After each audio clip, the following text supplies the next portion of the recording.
आलस्य केवल एक आदत नहीं है, बल्कि यह मन और शरीर की एक जटिल स्थिति है। बहुत से लोग सोचते हैं कि वे जन्म से ही आलसी हैं, लेकिन सच्चाई यह है कि कोई भी व्यक्ति स्वभाव से आलसी नहीं होता। यह एक मानसिक और शारीरिक स्थिति है जो धीरे धीरे विकसित होती है और व्यक्ति को निष्क्रिय बना देती है। आलस्य का सबसे बड़ा कारण है हमारे भीतर की प्रेरणा का अभाव। जब किसी कार्य को करने के लिए हमारे पास कोई ठोस कारण नहीं होता, तो हमारा मन उसे टालने लगता है। अगर कोई काम हमें रुचिकर नहीं लगता, तो हम उसे करने के बजाय अन्य गैरजरूरी कार्यों में उलझे रहते हैं। कई बार आलस्य का कारण डर भी हो सकता है। जब हम किसी काम को करने में असफल होने का डर महसूस करते हैं, तो हम उसे करने से बचने लगते हैं। यह डर हमारे अवचेतन मन में बैठ जाता है और हमें काम शुरू करने से रोकता है। उदाहरण के लिए, अगर किसी छात्र को परीक्षा में असफल होने का डर है, तो वह पढ़ाई को टालने लगेगा, क्योंकि उसके दिमाग में यह बैठ जाता है कि प्रयास करने से भी कोई फायदा नहीं होगा। इसी तरह, अगर कोई व्यक्ति कोई नया व्यापार शुरू करना चाहता है, लेकिन उसे असफलता का डर है, तो वह इस पर विचार तो करेगा, लेकिन कभी ठोस कदम नहीं उठाएगा। आत्मसंदेह भी आलस्य का एक बड़ा कारण होता है। जब किसी व्यक्ति को खुद पर विश्वास नहीं होता कि वह कोई कार्य पूरा कर सकता है, तो उसका दिमाग उसे टालने लगता है। आत्मसंदेह के कारण व्यक्ति खुद को अयोग्य महसूस करने लगता है और धीरे धीरे उसकी कार्यक्षमता कम हो जाती है। जब भी हम कोई नया कार्य शुरू करते हैं, तो हमारा दिमाग उसे कठिन समझता है और हमें उसे टालने के लिए मजबूर करता है। यह एक मानसिक अवरोध है, जिसे अगर समय रहते दूर न किया जाए, तो यह व्यक्ति को पूरी तरह निष्क्रिय बना सकता है। एक और महत्वपूर्ण कारण है अनुशासनहीनता। जब किसी व्यक्ति की दिनचर्या अव्यवस्थित होती है और उसमें अनुशासन की कमी होती है, तो वह आलस्य की ओर बढ़ने लगता है। अगर किसी व्यक्ति की सुबह जल्दी उठने की आदत नहीं है, तो वह हर दिन देर तक सोने लगेगा, जिससे उसका पूरा दिन खराब हो सकता है। अनुशासन के बिना व्यक्ति अपने कार्यों को सही समय पर नहीं कर पाता और धीरे धीरे उसकी उत्पादकता घटने लगती है। आलस्य का एक और कारण हमारा जीवन शैली से जुड़ा हुआ है। अगर हम अपने शरीर का सही तरीके से ख्याल नहीं रखते, तो हमारा शरीर धीरे धीरे सुस्त होने लगता है। अनियमित खानपान, व्यायाम की कमी और पर्याप्त नींद न लेने से शरीर में ऊर्जा की कमी हो जाती है। जब हमारे शरीर में ऊर्जा नहीं होती, तो हमारा मन भी काम करने के लिए उत्साहित नहीं होता और हम आलस्य के शिकार हो जाते हैं। तकनीक और सोशल मीडिया का अत्यधिक उपयोग भी आलस्य का एक बड़ा कारण है। जब हम अपने फ़ोन या लैपटॉप पर घंटों तक सोशल मीडिया या वीडियो देखने में लगे रहते हैं, तो हमारा दिमाग धीरे धीरे निष्क्रिय हो जाता है। यह हमें तुरंत संतुष्टि देता है, लेकिन यह हमारी कार्यक्षमता को धीरे धीरे खत्म कर देता है। जब कोई व्यक्ति लगातार अनुत्पादक गतिविधियों में समय बिताने लगता है, तो वह धीरे धीरे आलस्य में पड़ जाता है और अपनी जिम्मेदारियों को नज़रअंदाज करने लगता है। आलस्य को दूर करने के लिए सबसे पहले हमें इसके कारणों को समझना होगा। जब हमें यह समझ में आ जाएगा कि हम क्यों आलसी हो जाते हैं, तभी हम इसे दूर करने के उपायों पर काम कर सकते हैं। अगर प्रेरणा की कमी आलस्य का कारण है, तो हमें अपने लक्ष्य को स्पष्ट करना होगा और अपने कार्य के प्रति एक मजबूत कारण विकसित करना होगा।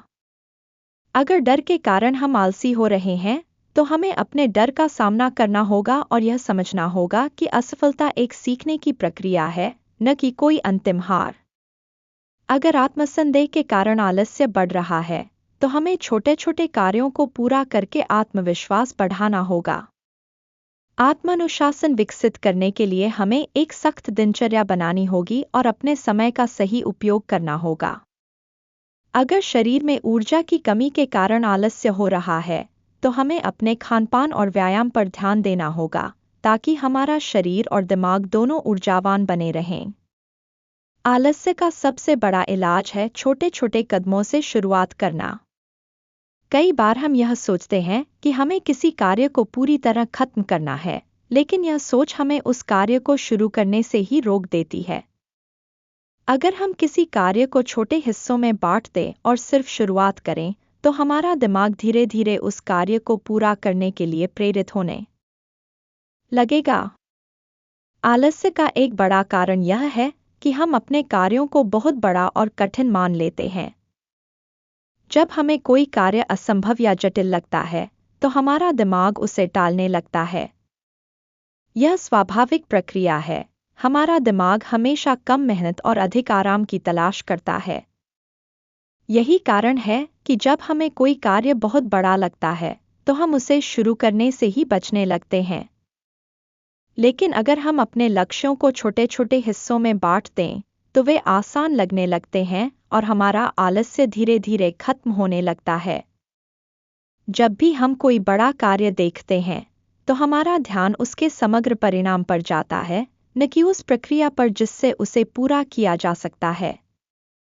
उदाहरण के लिए, अगर कोई व्यक्ति सोचता है कि उसे अगले 3 महीने में 10 किलो वजन कम करना है, तो यह लक्ष्य बहुत बड़ा और मुश्किल लग सकता है।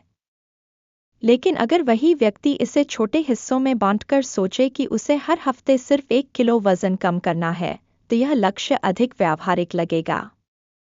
इसी तरह, अगर कोई छात्र सोचता है कि उसे पूरे साल का पाठ्यक्रम 1 हफ्ते में खत्म करना है, तो यह बहुत कठिन लगेगा। लेकिन अगर वह हर दिन केवल 1 अध्याय पढ़ने का लक्ष्य बनाए, तो पढ़ाई आसान हो जाएगी। छोटे लक्ष्यों का एक और बड़ा फायदा यह है कि वे हमें जल्दी संतुष्टि देते हैं। जब हम किसी बड़े लक्ष्य की ओर बढ़ते हैं, तो हमें लंबे समय तक सफलता का एहसास नहीं होता, जिससे हमारी प्रेरणा कम हो जाती है। आलस्य को दूर करने का सबसे प्रभावी तरीका है आत्मानुशासन विकसित करना। लेकिन यह केवल इच्छाशक्ति से संभव नहीं होता, बल्कि इसे एक प्रक्रिया के रूप में अपनाना पड़ता है। बहुत से लोग सोचते हैं कि अनुशासन का मतलब है खुद को जबरदस्ती काम में झोंक देना, लेकिन असल में यह एक ऐसी आदत है जो धीरे धीरे बनाई जाती है और समय के साथ मजबूत होती जाती है। अनुशासन वही लोग विकसित कर पाते हैं जो अपने लक्ष्य को लेकर स्पष्ट होते हैं और अपने कार्यों के प्रति प्रतिबद्ध रहते हैं। आत्मानुशासन की कमी का एक बड़ा कारण हमारे दिमाग की प्राकृतिक प्रवृत्ति होती है। हमारा दिमाग हमेशा आरामदायक और आसान रास्ता चुनता है। जब कोई कार्य कठिन या उबाऊ लगता है, तो दिमाग उसे टालने के लिए बहाने ढूंढने लगता है। इसलिए अनुशासन विकसित करने के लिए सबसे पहला कदम है अपनी मानसिकता बदलना। हमें यह समझना होगा कि अनुशासन कोई बोझ नहीं, बल्कि हमारे विकास का जरिया है। जब हम इसे मजबूरी की तरह देखते हैं, तो यह मुश्किल लगता है, लेकिन जब इसे सफलता का साधन मानते हैं, तो यह आसान हो जाता है। एक अच्छी दिनचर्या आत्म अनुशासन की नींव होती है। अगर हम हर दिन एक निश्चित समय पर जागते हैं, सही समय पर काम शुरू करते हैं और अपने कार्यों को प्राथमिकता देते हैं, तो धीरे धीरे अनुशासन हमारी आदत बन जाता है। उदाहरण के लिए, अगर कोई व्यक्ति सुबह जल्दी उठने की आदत डालना चाहता है, तो उसे पहले अपने सोने का समय निश्चित करना होगा। जब हम रात को देर तक जागते हैं और सुबह जल्दी उठने की कोशिश करते हैं, तो हमारा शरीर और दिमाग सहयोग नहीं करते। इसलिए अनुशासन विकसित करने के लिए हमें अपनी दिनचर्या को व्यवस्थित करना होगा। आत्मानुशासन को मजबूत करने के लिए कुछ सिद्ध तकनीकें बहुत कारगर होती हैं। डोपामिन डिटॉक्स एक ऐसी तकनीक है जिसमें हम अपने दिमाग को अनावश्यक सुख सुविधाओं से दूर रखते हैं। उदाहरण के लिए, अगर कोई व्यक्ति सोशल मीडिया या वीडियो गेम में बहुत समय बिताता है, तो उसे धीरे धीरे इन चीज़ों को कम करना चाहिए ताकि उसका दिमाग महत्वपूर्ण कार्यों पर ध्यान केंद्रित कर सके। 5 सेकंड नियम एक और प्रभावी तरीका है जिसमें कोई भी कार्य करने से पहले 5 तक गिनती गिनी जाती है और तुरंत उसे शुरू कर दिया जाता है ताकि दिमाग बहाने न बना सके। लेकिन जब हम छोटे छोटे कार्य पूरे करते हैं, तो हमें बार बार सफलता का एहसास होता है, जिससे हमारा आत्मविश्वास बढ़ता है और हम ज्यादा उत्पादक बनते हैं। इस प्रक्रिया में कुछ सिद्ध तकनीकें मदद कर सकती हैं। अगर हम अपने बड़े लक्ष्यों को छोटे हिस्सों में बांट लें और प्रत्येक छोटे कार्य को पूरा करने पर ध्यान दें, तो न केवल हमारा आलस्य दूर होगा, बल्कि हम अधिक आत्मविश्वास और ऊर्जा के साथ काम कर पाएंगे। छोटे कदम ही बड़ी सफलताओं की नींव रखते हैं। इसलिए बड़े लक्ष्यों से घबराने के बजाय उन्हें छोटे हिस्सों में तोड़ें और हर दिन एक कदम आगे बढ़े। यही आलस्य से बाहर निकलने का सबसे आसान तरीका है।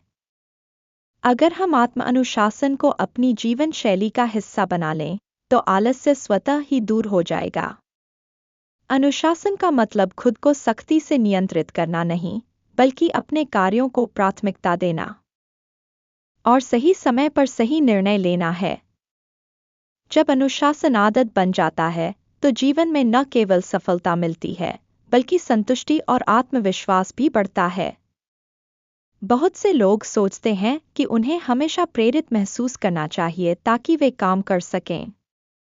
लेकिन सच्चाई यह है कि प्रेरणा अस्थायी होती है। कोई भी व्यक्ति हर दिन ऊर्जावान और प्रेरित महसूस नहीं कर सकता। यही कारण है कि जो लोग केवल प्रेरणा पर निर्भर रहते हैं, वे जल्दी ही आलसी हो जाते हैं। वास्तव में सफलता का रहस्य प्रेरणा में नहीं, बल्कि सही सिस्टम और आदतों में छिपा होता है। जब हम अपने कार्यों को एक सिस्टम के तहत करते हैं, तो हमें प्रेरणा पर निर्भर नहीं रहना पड़ता। प्रेरणा का मुख्य दोष यह है कि यह बाहरी चीजों से प्रभावित होती है। उदाहरण के लिए, अगर कोई व्यक्ति किसी मोटिवेशनल वीडियो को देखकर पढ़ाई शुरू करता है, तो वह केवल कुछ समय तक ही प्रभावी रहेगा। जैसे ही प्रेरणादायक भावनाएं खत्म होती हैं, व्यक्ति फिर से आलस्य में डूबने लगता है। लेकिन अगर वही व्यक्ति एक सही पढ़ाई की दिनचर्या बना ले, तो उसे हर बार प्रेरणा की जरूरत नहीं होगी। यही नियम जीवन के हर क्षेत्र में लागू होता है। एक मजबूत सिस्टम बनाने के लिए सबसे पहले हमें अपने कार्यों को ऑटोपायलट मोड में लाना होगा। जब कोई आदत स्वचालित हो जाती है, तो उसे करने के लिए सोचने की जरूरत नहीं पड़ती। उदाहरण के लिए, हम रोज ब्रश करते हैं, लेकिन इसके लिए प्रेरणा की जरूरत नहीं होती, क्योंकि यह हमारी आदत बन चुकी है। ठीक इसी तरह, अगर हम अपने लक्ष्य से जुड़े कार्यों को आदत बना लें, तो हमें प्रेरणा की जरूरत ही नहीं पड़ेगी। सिस्टम विकसित करने के लिए कुछ सिद्ध रणनीतियां अपनाई जा सकती हैं। हमें छोटी छोटी आदतें बनानी चाहिए, जो धीरे धीरे बड़ी आदतों में बदल जाए। उदाहरण के लिए, अगर कोई व्यक्ति रोज 10 मिनट पढ़ने की आदत डालता है, तो कुछ महीनों में वह बड़ी किताबें आसानी से पढ़ने लगेगा। सही वातावरण बनाना भी एक महत्वपूर्ण रणनीति है। अगर कोई व्यक्ति पढ़ाई करना चाहता है, लेकिन उसका कमरा अस्त-व्यस्त है और उसमें मोबाइल और टीवी जैसी ध्यान भटकाने वाली चीजें हैं, तो वह अधिक उत्पादक नहीं बन सकता। इसलिए एक सही वातावरण तैयार करना जरूरी है। जब हम किसी के सामने अपनी प्रगति की रिपोर्ट देते हैं, तो हम अधिक जिम्मेदार महसूस करते हैं। उदाहरण के लिए, अगर दो दोस्त मिलकर जिम जाना तय करते हैं, तो वे एक दूसरे को प्रेरित करते हैं और नियमित बने रहते हैं। अगर हम प्रेरणा के पीछे भागने के बजाय एक मजबूत सिस्टम पर ध्यान दें, तो हमारी उत्पादकता स्वाभाविक रूप से बढ़ जाएगी। सही आदतें और सही वातावरण बनाने से हम बिना किसी बाहरी प्रेरणा के भी अपने कार्यों को पूरी ऊर्जा के साथ कर सकते हैं। आलस्य से बचने का सबसे प्रभावी तरीका यही है कि हम खुद को एक ऐसे सिस्टम में ढाल लें, जहां मेहनत करना और लक्ष्य पर ध्यान देना हमारी स्वाभाविक प्रक्रिया बन जाए। आलस्य से छुटकारा पाना कोई एक दिन की प्रक्रिया नहीं है, बल्कि यह एक निरंतर अभ्यास है। बहुत से लोग कुछ दिनों तक मेहनत करते हैं, लेकिन फिर धीरे धीरे अपनी पुरानी आदतों में लौट आते हैं। इसका कारण यह है कि वे किसी ठोस प्रणाली को नहीं अपनाते। अगर हम आलस्य को हमेशा के लिए खत्म करना चाहते हैं, तो हमें एक ठोस कार्य योजना बनानी होगी, जो हमें लगातार प्रेरित और अनुशासित रखे। सबसे पहले हमें अपनी दिनचर्या को व्यवस्थित करना होगा। जब हमारे दिन के हर घंटे की योजना पहले से तय होती है, तो हमारे पास कार्यों को टालने का समय ही नहीं बचता। उदाहरण के लिए, अगर कोई व्यक्ति यह तय कर ले कि वह सुबह 6 बजे उठेगा, 7 बजे तक व्यायाम करेगा और फिर 8 बजे से अपने मुख्य कार्यों पर ध्यान देगा, तो वह आलस्य को मात दे सकता है। दिनचर्या में लचीलापन होना जरूरी है, लेकिन एक ठोस रूपरेखा होने से हमारा दिमाग उसे एक आदत की तरह अपनाने लगता है। इसके बाद हमें समय प्रबंधन की कला सीखनी होगी। अक्सर लोग इसलिए आलसी हो जाते हैं क्योंकि वे अपने समय का सही उपयोग नहीं कर पाते। जब किसी कार्य को करने की कोई तय सीमा नहीं होती, तो हमारा दिमाग उसे टालता रहता है। लेकिन अगर हम हर कार्य के लिए एक निश्चित समय सीमा निर्धारित कर लें, तो हम उसे जल्दी और बेहतर तरीके से पूरा कर सकते हैं। आलस्य को खत्म करने के लिए हमें मानसिक अवरोधों को भी दूर करना होगा। कई बार हम इसलिए आलसी हो जाते हैं क्योंकि हमें खुद पर विश्वास नहीं होता या हम अपने कार्यों को बहुत कठिन मानते हैं। हमें यह समझना होगा कि हर सफल व्यक्ति ने कभी न कभी असफलता का सामना किया है, लेकिन उन्होंने हार नहीं मानी। अगर हम खुद को यह विश्वास दिलाए कि कोई भी कार्य असंभव नहीं है, तो हम अधिक ऊर्जा और आत्मविश्वास के साथ काम कर सकते हैं। इसके अलावा अपने लक्ष्य को ट्रैक करना भी बेहद जरूरी है। जब हम अपनी प्रगति को लिखित रूप में देखते हैं, तो हमें खुद पर गर्व महसूस होता है और आगे बढ़ने की प्रेरणा मिलती है। उदाहरण के लिए, अगर कोई व्यक्ति रोज एक्सरसाइज करने का लक्ष्य रखता है और हर दिन अपनी उपलब्धि को नोट करता है, तो वह इस आदत को लंबे समय तक बनाए रख सकता है।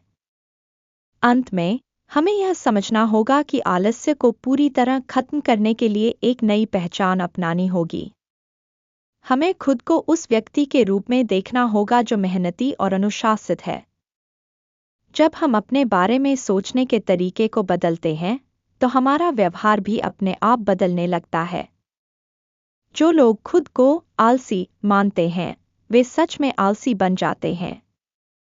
लेकिन जो खुद को मेहनती और लक्ष्य के प्रति समर्पित मानते हैं, वे धीरे धीरे उसी दिशा में ढलने लगते हैं। अगर हम इन सभी चीजों को अपनाएं, एक सही दिनचर्या बनाएं, समय प्रबंधन करें, मानसिक बाधाओं को दूर करें, अपनी प्रगति ट्रैक करें और खुद को एक मेहनती व्यक्ति के रूप में देखें, तो आलस्य हमेशा के लिए खत्म हो सकता है। आलस्य कोई स्थायी चीज नहीं है, यह सिर्फ हमारी आदतों और मानसिकता का परिणाम है। इसे बदलकर हम अपनी उत्पादकता और सफलता को नई ऊंचाइयों तक पहुंचा सकते हैं।